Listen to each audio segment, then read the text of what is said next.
नमस्कार मित्रों, मैं हूं प्रशांत और आप देख रहे हैं मेरा यूट्यूब चैनल। मेरे चैनल से जुड़े रहने के लिए लाइक करें, सब्सक्राइब करें और शेयर करें। मित्रों, मैंने पिछले वीडियो में अरिथमेटिक के वीडियो 2 तक बना चुके हैं और वीडियो 3 में आज मैं इसके आधारित कुछ क्वेश्चन बना रहे हैं। अब क्वेश्चन में आज का जो क्वेश्चन है जो बोर्ड पर लिखा हुआ है, आज उस पर हम लोग डिस्कशन करते हैं। ठीक है, तो देखते हैं बोर्ड पर कि क्या क्वेश्चन है। यहाँ पे है क्वेश्चन, यहाँ पे दिया हुआ है कि 4390675 में 9 का स्थानीय मान क्या होगा। ठीक है, दूसरा नंबर क्वेश्चन करता है 329075 में 7 के स्थानीय मान और जातीय मान में क्या अंतर है। ठीक है, क्वेश्चन दोनों क्या है, लगभग मिलता जुलता क्वेश्चन है। तो इम्पोर्टेंट बात यह है कि सबसे पहले हम जानते हैं कि स्थानीय मान का मतलब क्या होता है। मान के चलिए कि आप अपने घर से स्कूल जाते हैं, तो घर से जब स्कूल आप जाते हैं तो आपका स्थान क्या हो गया, यहाँ पे चेंज हो गया, लेकिन आपका फेस चेंज नहीं हुआ। यानी कि आपका फेस जो है वो चेंज नहीं हुआ, आप जस के तस वही हैं, लेकिन आपका स्थान क्या हो गया, चेंज हो चुका है। ठीक है, पहले घर में थे, आप कहाँ चले गए, स्कूल में चले गए, तो आपका स्थान वहाँ से चेंज हो चुका है। इसी बात को ध्यान में रखते हुए हम पहले क्वेश्चन को सॉल्व करते हैं कि स्थानीय मान क्या होता है। यानी कि संख्या जहाँ भी होगा वहाँ से उसके स्थान को हम लोग काउंट करते हैं और काउंट करके बताते हैं कि इसका स्थानीय मान क्या है। जैसे कि यहाँ पे देख रहा है कि 9 का स्थानीय मान पूछा जा रहा है, तो 9 का स्थानीय मान क्या होगा, इकाई, दहाई, सैकड़ा, हज़ार, 10,000। यानी कि ये 9 कहाँ है, 10,000 के स्थान पर है। ठीक है, यानी कि यहाँ पे क्या देख रहे हैं कि इकाई, दहाई, सैकड़ा, हज़ार और 10,000, ये 10,000 के स्थान पर है। यानी कि 9 को हम मल्टीप्लाई करते हैं इसको 10,000 से। 9 कहाँ है, इसी प्लेस पर आकर के यहाँ पे। ठीक है, तो इस प्लेस पर है, तो 9 को क्या करते हैं, यहाँ पे 10,000 पे जाकर इसको मल्टीप्लाई करते हैं, तो इसका जो वैल्यू हो जाता है यहाँ पे कितना हो जाता है, यहाँ पे ये 90,000 हो जाता है। तो इस बात को समझ गए होंगे कि 9 का जो स्थानीय मान हो गया वो कितना हो गया, 90,000 हो गया। तो यहाँ पे एक ही ऑप्शन देख रहे हैं, 9 है। 9 क्या हो गया, ये नहीं होगा। बी 900 है, ये नहीं होगा। सी कितना है, 9,000 है, मतलब 9,000 है, ये भी नहीं होगा। और यहाँ पे 90,000 है, डबल ऑप्शन, ये सही होगा। तो समझ गए होंगे। ठीक है, अब यहाँ इसी क्वेश्चन में देख रहे हैं, कोई पूछ दे कि 5 का स्थानीय मान क्या होगा, तो 5 का स्थानीय मान क्या है, यहाँ पे 5 एक नंबर पर है, इकाई पर है, तो 5 का स्थानीय मान क्या होगा, यहाँ पे ये इकाई होगा यहाँ पे। ठीक है, यानी कि 5 ही होगा, 5 × 1 यानी कि 5 होगा।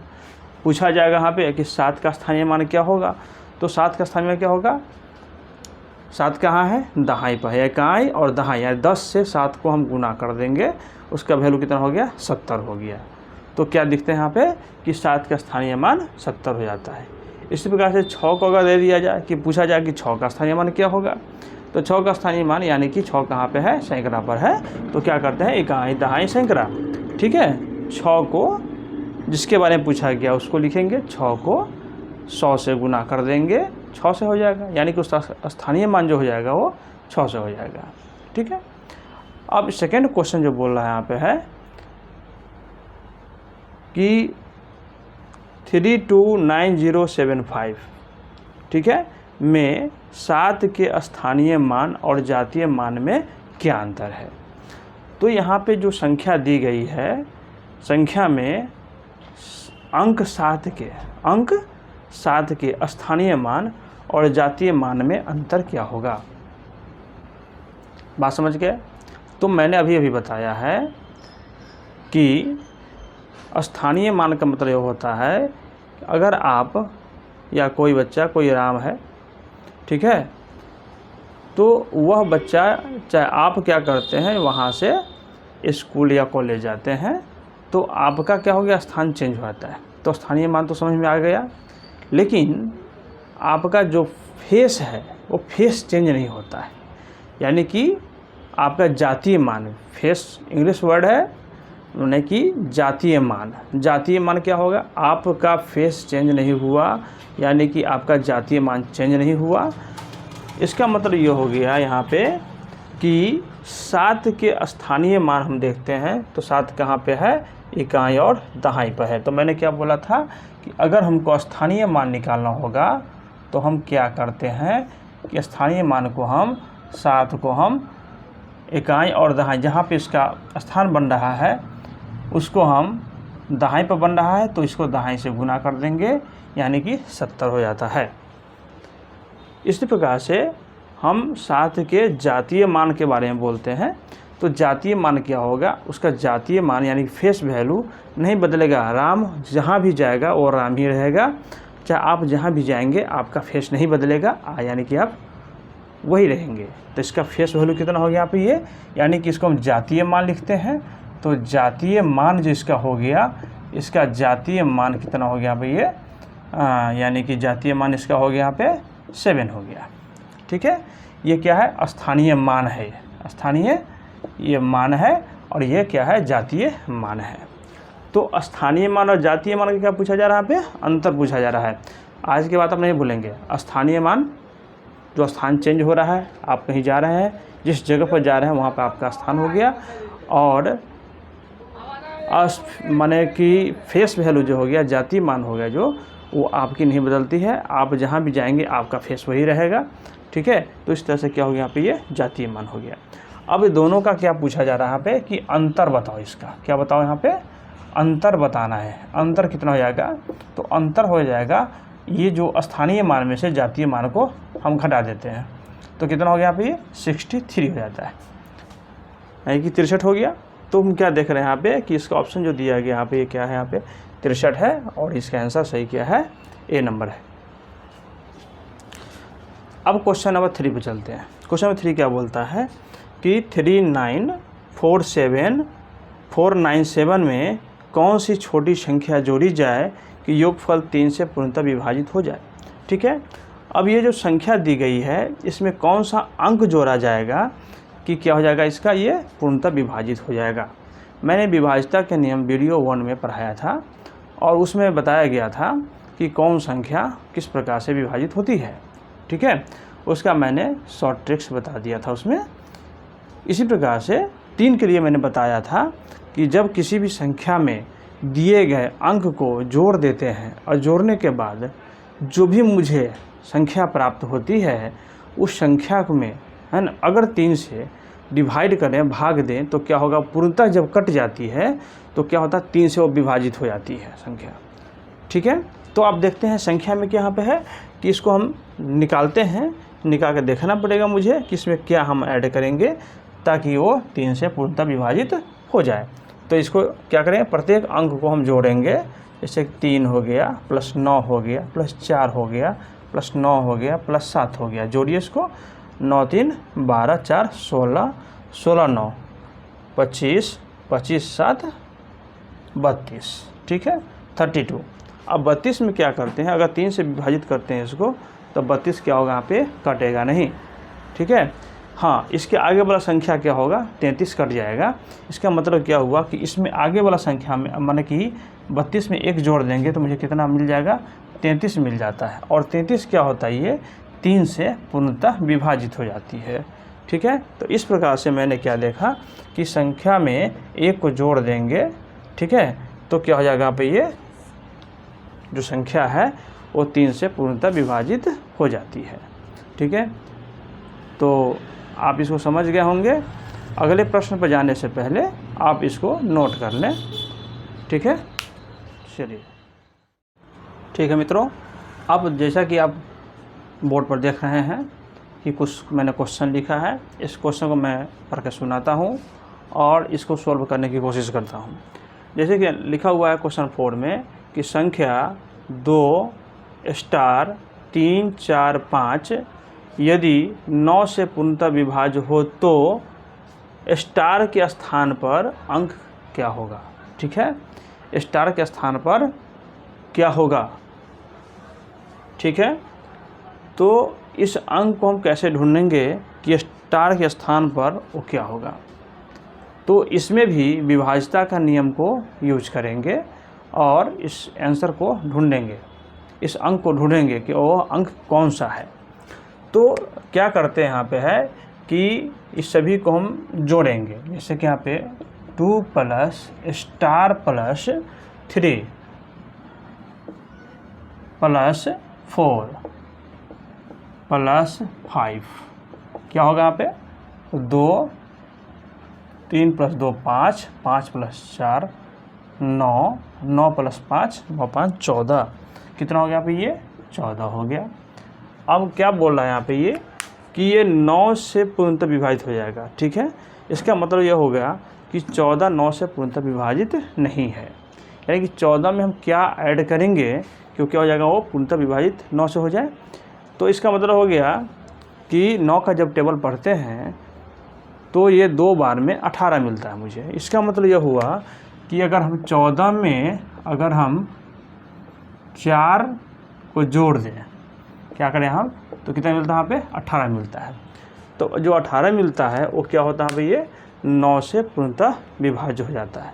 इसका मतलब यह हुआ कि जो स्टार पर जो संख्या लुप्त है वो संख्या क्या होगा यहाँ पे 4 होगा, यानी कि इसमें से सी वाला ऑप्शन देखिए यहाँ पे ये 4 हो गया यहाँ पे, ठीक है। तो विभाज्यता के नियम को याद रखिए और इस तरह का क्वेश्चन जो है बहुत तेज़ी से बन जाएगा। अब नेक्स्ट क्वेश्चन देखते हैं कि संख्या 1 4 3 8 6 5 निम्नलिखित किससे विभाज्य है, निम्नलिखित किससे विभाज्य है, ठीक है। जैसे कि यहाँ पे है कि सबसे पहले यह देख रहे हैं यहाँ पे कि विभाज्यता के नियम को एक बार अगर हम दिमाग में अगर हम याद करते हैं, उसको समझते हैं, तो क्या देखते हैं, जिस किसी भी संख्या के अगर इकाई के स्थान पर 0 होगा और अगर 5 होता है तो वो 5 से विभाज्य होता है, ठीक है। तो हम वही देख रहे हैं यहाँ पे, इसके इकाई के स्थान पर क्या यहाँ पे है 5 है। इसका मतलब ये हुआ ये 5 से विभाज्य हो जाएगा। तो यानी कि अब 5 ढूंढते हैं तो 5 यहाँ भी है और 5 यहाँ भी है, यानी कि अब ऑप्शन 2 बच गया यहाँ पे, ये 3 यहाँ भी है। तो ये ऑप्शन में एक नंबर तो ऐसे ही छट गया, क्या बच गया यहाँ पे बी सी और डी बच गया। और बी और सी में डी में बी सी और डी में निष्कर्ष निकालते हैं वह कौन सा इसका सही आंसर होगा, ठीक है। तो सबसे पहले यहाँ पे आप क्या करते हैं यहाँ पे कि संख्या को हम ऐड करना शुरू करते हैं, यानी कि हम क्या देख रहे हैं यहाँ पे कि 1 plus 4 plus 3 plus 8 plus 6 plus 5 को ऐड करते हैं, ठीक है। तो 1 4 1 5 5 3 8 8 8 16 16 6 22 22 5 22 5 हो गया 27। तो यहाँ जो संख्या हो गई यहाँ पे कितना हो गया, ये 27 हो गया।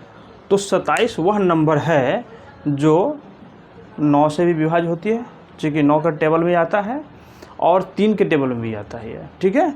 तो अब देखते हैं कि जहाँ पे 9 और 3 दोनों होगा क्या होगा, वही इसका सही आंसर होगा, और 5 भी होना चाहिए। तो क्या होगा यहाँ पे, ये इसमें तो छट गया, यहाँ पे 2 है, 5 भी है, 9 भी है, लेकिन यहाँ पे 2 है तो ये हट गया। फिर क्या देखते हैं यहाँ पे 2 है, 3 है और 5 है, 3 5 है, लेकिन फिर यहाँ पे भी 2 है, ये भी हट गया। अब यहाँ पे क्या है 3 है, 5 है और 9 है, यानी कि मैंने बोला था कि सही आंसर क्या होगा इसका डी नंबर होगा, ठीक है।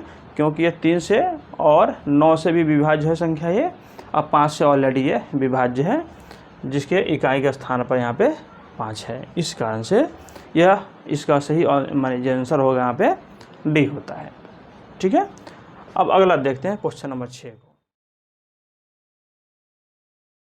देखना है यहाँ पे कि निम्नलिखित में से कौन सी अभाज्य संख्याएं हैं। ए में 81, बी में 83, सी में 85 और डी में 87। तो ये पूछा जा रहा है कि अभाज्य संख्या इसमें से कौन सी है। तो अभाज्य संख्या का मतलब ये होता है, अगर इसको इंग्लिश में लिखते हैं, इसको लिखते हैं प्राइम नंबर। क्या लिखते हैं इसको, प्राइम नंबर लिखते हैं इसको, ठीक है। अभाज्य को ही लिखते हैं प्राइम नंबर, अभाज्य संख्याएं, ठीक है, यानी कि प्राइम अभाज्य संख्या यानी कि प्राइम नंबर। तो प्राइम नंबर क्या होता है, इसका डिफिनेशन मैं पहले से जानता हूँ या बता चुका हूँ कि वैसी संख्याएं जो एक से और सेल्फ यानी कि अपने आप से डिवाइड हो जाए वह संख्या क्या कहलाता है, यहाँ पे अभाज्य संख्या कहलाती है। ठीक है, वर्ग श्रेणी में आ गई। ठीक है, तो ये संख्या क्या होगा यहाँ पे, ये नहीं हुआ यहाँ पे। ठीक है, ये प्राइम नंबर नहीं हो सकी। अब 83 की बारी है, तो 83 में क्या देखते हैं, यह संख्या क्या होती है, एक से और 83 के अलावा किसी से भी डिवाइड नहीं हो रही है। ठीक है, ये संख्या क्या हो जा रही है यहाँ पे, ये अभाज्य संख्या हो जा रही है। यहाँ पे ये अभाज्य संख्या हो जा रही है। ठीक है, 85 पे भी अगर विचार करते हैं तो हम इसको भी देखते हैं कि 1 से हो जा रहा है, यहाँ पे 3 से हो जा रहा है, 17 से हो जा रहा है और 85 से भी हो जा रहा है। ठीक है, तो इस प्रकार से अगर हम इसको ढूंढ रहे हैं इसमें संख्या, तो इसमें भी क्या हो जा रहा है, यहाँ पे ये संख्या कंपोजिट नंबर बन जा रही है यहाँ पे ये, तो ये भी संख्या नहीं हुई।